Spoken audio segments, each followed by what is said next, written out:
Assalamualaikum warahmatullahi wabarakatuh. Senang sekali berjumpa lagi dengan saya, Angelin Veronica Mapoli, mahasiswa dari Institut Manajemen Wiyata Indonesia Sukabumi, Prodi Akuntansi semester 4. Kali ini saya akan membawakan lagi presentasi dari mata kuliah Business Environment, yaitu aktivitas bisnis, lapangan kerja, dan inflasi. Adapun pembahasan materi yang akan saya bawakan kali ini ada 5, yaitu penetapan kegiatan usaha, lalu hubungan antara uang dan PBD, kemudian pengangguran dan inflasi, ada penargetan inflasi dan pengangguran, yang terakhir adalah siklus bisnis. Kita mulai dengan penetapan kegiatan usaha. Sebagaimana kita ketahui bahwa bisnis merupakan serangkaian usaha untuk menawarkan produk berupa barang dan jasa kepada konsumen atau pembeli untuk mendapatkan keuntungan atau laba. Sebuah bisnis terdiri dari serangkaian aktivitas yang disebut dengan aktivitas bisnis atau kegiatan usaha. Kegiatan usaha ini mengacu pada setiap kegiatan yang terlibat dalam memproduksi barang atau menyediakan layanan untuk memuaskan kebutuhan dan keinginan konsumen. Maka dari itu, kita harus dapat memutuskan dengan baik kegiatan usaha apa yang ingin kita jalankan dengan mempertimbangkan banyak faktor seperti modal, produk, pangsa pasar, SDM, dan masih banyak lagi. Kita lanjutkan dengan mengidentifikasi tingkat equilibrium PDB. Pendapatan nasional salah satunya adalah PDB, yaitu Produk Domestik Bruto.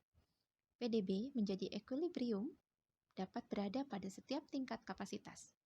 Jika permintaan agregat naik, PDB equilibrium dapat menjadi tempat bisnis beroperasi pada kapasitas penuh dengan lapangan kerja penuh.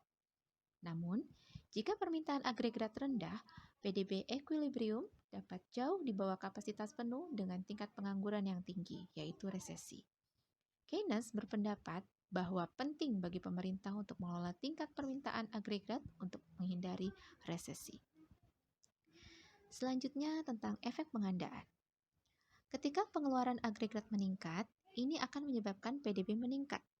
Banyaknya peningkatan tersebut adalah yang akan dikalikan dengan kenaikan PDB, yaitu akan naik lebih dari kenaikan pengeluaran agregat. Ukuran dari pengali diberikan melalui surat K, di mana K sama dengan delta PBD dibagi delta E. Jadi, jika pengeluaran agregat naik sebesar 10 juta euro atau delta E, dan sebagai hasilnya PDB naik sebesar 30 juta euro atau delta PDB, pengalinya adalah 3. Kita lanjutkan dengan hubungan antara uang dan PBD. Hubungan antara uang dan PBD adalah persamaan dan pertukaran.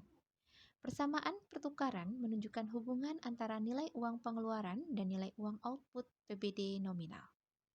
Identifikasi ini dapat dinyatakan sebagai berikut. MV sama dengan PY, di mana M adalah pasokan uang dalam perekonomian, V adalah kecepatan sirkulasi, yaitu berapa kali dalam setahun uang dibelanjakan untuk membeli barang dan jasa yang telah diproduksi dalam perekonomian tahun itu. P adalah tingkat harga barang dan jasa yang diproduksi di dalam negeri yang dinyatakan sebagai indeks dengan indeks 1 pada tahun dasar yang dipilih. Dan Y adalah pendapatan nasional nyata (PBD real) atau dengan kata lain jumlah output nasional yang diproduksi pada tahun tersebut diukur dalam harga dan tahun dasar. Dari pengidentifikasian tadi, maka akan diperoleh PY. PY merupakan PBD nominal, yaitu PBD yang diukur dengan harga berlaku. Misalnya, jika PBD dengan harga tahun dasar Y adalah 1 triliun euro dan indeks harga adalah 2, maka PBD dengan harga saat ini atau PY adalah 2 triliun euro. Lalu ada MV. MV adalah pengeluaran total untuk barang dan jasa yang membentuk PBD. Atau dengan kata lain, permintaan agregat nominal, misalnya jika uang beredar adalah 500 miliar euro dan uang ketika berpindah dari satu orang ke orang lain dibelanjakan rata-rata 4 kali setahun untuk output nasional, maka pengeluaran total atau MV adalah 2 triliun euro per tahun. Tapi ini juga harus PBD yang sama dengan harga saat ini. Alasannya adalah apa yang dibelanjakan untuk output oleh konsumen, oleh perusahaan untuk investasi, oleh pemerintah atau oleh orang di luar negeri untuk ekspor harus sama dengan nilai barang yang diproduksi PY. Lalu mengenai jumlah uang beredar dan permintaan agregat. Ini terdiri dari 3 bagian, yaitu jangka pendek, jangka panjang, dan perubahan permintaan agregat mempengaruhi output dan harga. Kita mulai dengan jangka pendek. Ada 2 cara di mana perubahan jumlah uang beredar dapat mempengaruhi permintaan agregat, yaitu mekanisme transmisi hukum bunga dan nilai tukar. Secara keseluruhan, dampak dari peningkatan jumlah uang beredar dapat diringkas sebagai berikut. Yang pertama, peningkatan jumlah uang beredar akan menyebabkan penurunan tingkat bunga. Yang kedua, penurunan tingkat bunga akan menyebabkan peningkatan investasi dan bentuk pinjaman lainnya. Ini juga akan menyebabkan jatuhnya nilai tukar dan karenanya meningkatkan ekspor dan menurunkan impor. Yang ketiga, kenaikan investasi dan kenaikan ekspor dan penurunan impor akan berarti kenaikan permintaan atau agregat. Selanjutnya, jumlah uang beredar dan permintaan agregat dalam jangka panjang. Dalam jangka panjang, terdapat hubungan yang lebih kuat antara jumlah uang beredar dan permintaan agregat. Pada kenyataannya, monetaris mengklaim bahwa dalam jangka panjang atau V ditentukan oleh jumlah uang beredar atau M. Dengan demikian, peningkatan di M akan meninggalkan V, tetapi tidak berpengaruh karena secara langsung akan meningkatkan pengeluaran atau MV. Jika jumlah uang beredar meningkat dalam jangka panjang, orang akan memiliki lebih banyak uang daripada yang akan mereka butuhkan. Mereka akan menghabiskan surplus ini. Sebagian besar pengeluarannya ini akan digunakan untuk barang dan jasa, sehingga secara langsung meningkatkan permintaan agregat. Selanjutnya, perubahan permintaan agregat mempengaruhi output dan harga. Banyak ekonom berpendapat bahwa penawaran agregat relatif responsif dalam jangka pendek terhadap peningkatan permintaan agregat asalkan ada kelonggaran dalam perekonomian. Demikian pula pengurangan permintaan agregat cenderung mengarah pada pengurangan PDB. Namun, banyak juga yang berpendapat bahwa penawaran agregat tidak elastis dalam jangka panjang. Mereka melihat PDB ditentukan sebagian besar atau seluruhnya secara independen dari permintaan agregat. Oleh karena itu, dalam jangka panjang, setiap kenaikan NV akan sebagian besar atau seluruhnya tercermin dalam kebaikan harga P. Dalam jangka panjang, menurut pandangan ini, persediaan uang dengan demikian menentukan tingkat harga, dan tingkat kenaikan jumlah uang beredar menentukan tingkat inflasi. Karena itu, penting untuk memastikan bahwa jumlah uang beredar tetap terkendali jika ingin menghindari inflasi. Selanjutnya, kita masuk ke materi pengangguran dan inflasi. Pengangguran dan inflasi dalam metode Keynesian. Dalam teori Keynesian diasumsikan bahwa ada tingkat PDB maksimum yang dapat diperoleh pada satu waktu. Jika PDB equilibrium berada pada tingkat ini, tidak akan ada kekurangan permintaan agregat, dan karenanya tidak ada pengangguran di Select Rubio. Tingkat PDB ini disebut sebagai tingkat pekerjaan penuh dari PDB atau PDBF. Dan ada kesenjangan akibat dari pengangguran dan inflasi yang terjadi, yaitu yang pertama kesenjangan deflasi, yaitu kesenjangan dari pengeluaran agregat di bawah PDB pada tingkat pekerjaan penuh dari PDB. Yang kedua adalah kesenjangan inflasi, yaitu jumlah di mana pengeluaran agregat melebihi pendapatan nasional pada tingkat kesempatan kerja penuh dari pendapatan nasional. Lalu, apa yang terjadi jika pengangguran dan inflasi terjadi pada saat yang bersamaan? Ada 2 kualifikasi penting yang perlu dibuat untuk menganalisis pengangguran dan inflasi pada saat yang sama. Yang pertama, ada jenis inflasi dan pengangguran yang tidak disebabkan oleh kelebihan atau kekurangan permintaan agregat. Misalnya, dorongan biaya dan inflasi akibat ekspektasi, pengangguran, friksional, dan struktural.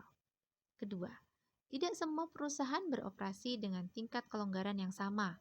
Peningkatan permintaan agregat dapat menyebabkan keduanya, yaitu pengangguran meningkat dan kenaikan harga. Beberapa perusahaan menanggapi kenaikan permintaan dengan pengambilan kelonggaran dan karenanya meningkatkan output.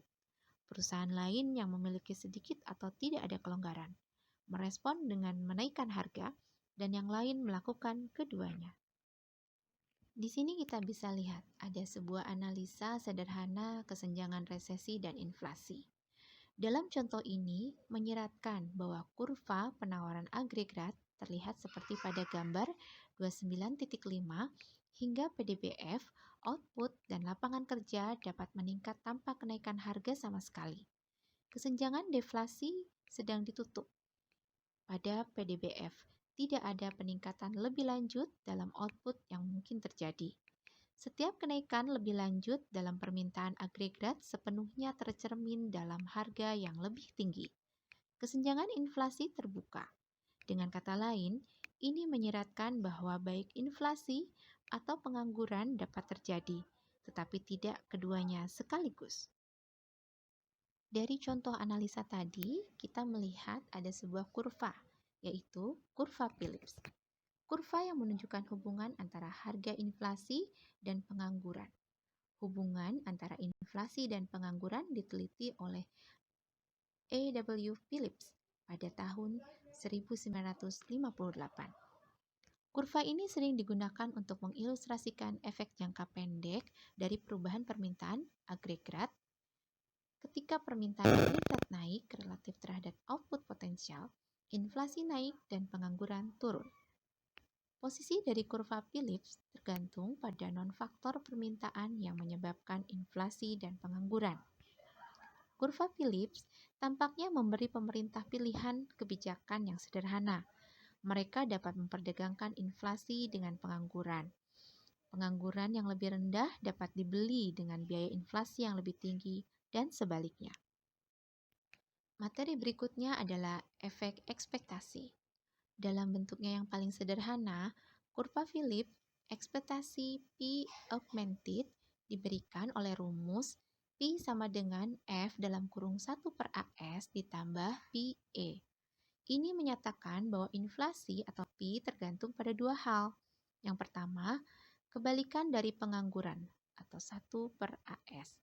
Semakin tinggi tingkat pengangguran atau kekurangan permintaan, maka akan semakin rendah tingkat inflasi.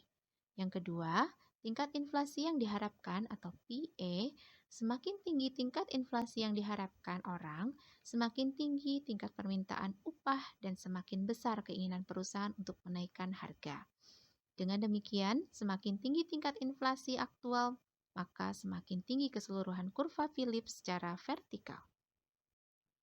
Efek ekspektasi ini juga akan berpengaruh dalam dua hal. Yang pertama, ekspektasi rasional. Ekspektasi rasional tidak didasarkan pada tingkat inflasi masa lalu. Sebaliknya, mereka didasarkan pada keadaan ekonomi saat ini dan kebijakan saat ini yang diambil oleh pemerintah. Lalu ada harapan output dan kesempatan kerja. Bisnis dan konsumen umumnya akan mengharapkan tingkat output yang lebih tinggi dan optimisme ini akan menyebabkan tingkat output yang lebih tinggi akan diproduksi. Lalu, apa saja sih penargetan inflasi dan pengangguran yang terjadi? Hal ini dapat dilihat dari yang pertama, perubahan pengangguran equilibrium. Lalu, ada pergeseran permintaan dari produk industri padat karya lama ke produksi padat modal baru. Lalu ada lagi penargetan inflasi. Kemudian kebijakan bank sentral dan kebijakan perusahaan. Beralih ke materi terakhir yaitu siklus bisnis. Siklus bisnis adalah suatu pola pergerakan yang menggambarkan kondisi ekonomi mengenai aspek-aspek tentang kondisi ekspansi maupun kondisi puncak suatu pergerakan aktivitas ekonomi bisnis suatu negara yang akan memberikan pengaruh positif terhadap kinerja suatu perusahaan.